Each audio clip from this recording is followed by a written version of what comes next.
What is up, lifestyle builders? Back at you today with what's a really important topic that, I think a lot of people need to hear at this point.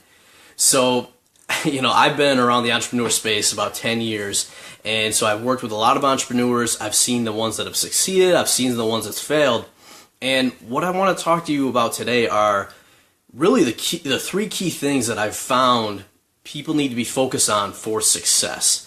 And they actually come from a great book called Better Under Pressure. And this is one of the books that I use with the entrepreneurs I work with. I use with even the leaders that I've worked with at, corporate Fortune 500 companies. And this book really changed my life a couple of years ago. But I just want to really highlight the three key things this book talks about that you can incorporate into your life and business. And if you're looking for more success, it will help you. So the three items that they have in here are realistic optimism, subservience to purpose, and finding order in chaos. So let's walk through what each one of those means. So realistic optimism. I find so many people are optimistic and optimistic to a fault. Now listen, to be an entrepreneur, you've got to be optimistic, right? Like, we're going against major challenges. We're stepping outside of the traditional path. And to do that, you got to have a certain level of optimism. But just like most things, if you have too much of something, you can actually run into issues.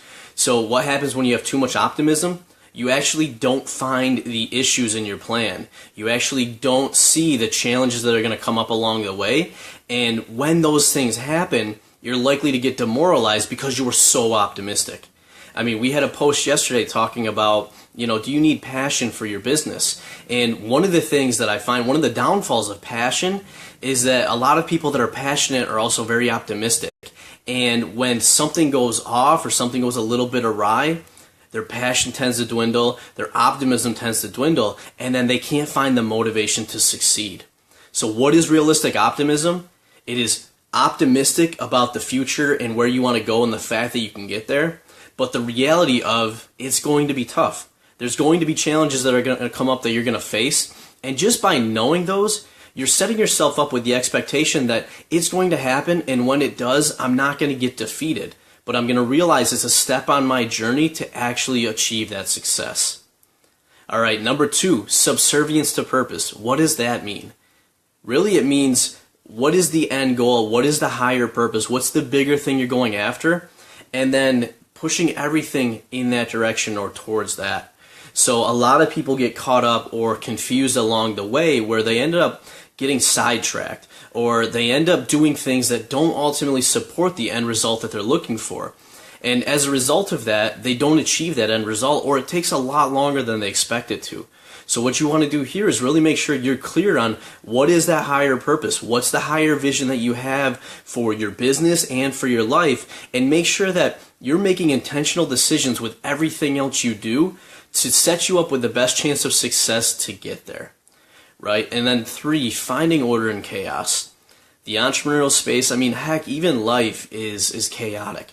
Right? There's a million different things that could go on any day, and on any day, something could come up, life could happen that could throw you off.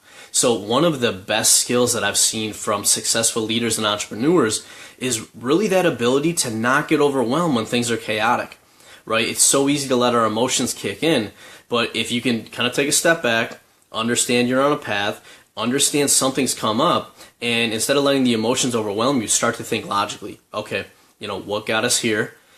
What are the different options that we have to proceed past this barrier that's come up?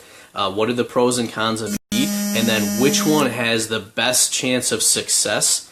And then I'm going to go forward with that, right? So there's a lot of tactics and stuff behind this, obviously, but I'll tell you guys, those 3 things have been the biggest things that have gotten me and the clients that I've worked with to success.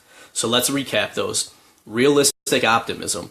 Right? You don't want to be overly optimistic, and you also don't want to surround yourself by a bunch of cheerleaders and people that are constantly telling you, oh, that's great, oh, keep going. You want people around you that are going to say, hey, I'm glad that you've had success and that's great what you've done so far, but have you thought about, this thing? Or do you realize that you're missing out on this opportunity? Or I'm going to call you out, and guess what? You can do more. Yeah, you've had success, but I know that you can have 10 times more success. If you don't have people like that in your life, all you have is cheerleaders, you're not truly going to achieve the success you want. Subservience to purpose. If you don't take time to figure out what's important in your life and make sure that everything you do is supporting that, you're going to find that you're likely not going to have that success. Sorry about that. Finding order in chaos. So really making sure that you understand how do you deal with stressful situations or with chaotic situations where the path forward may not be clear, so that you can get some traction, figure out where you're at, evaluate your options, and then decide how you're going to proceed forward.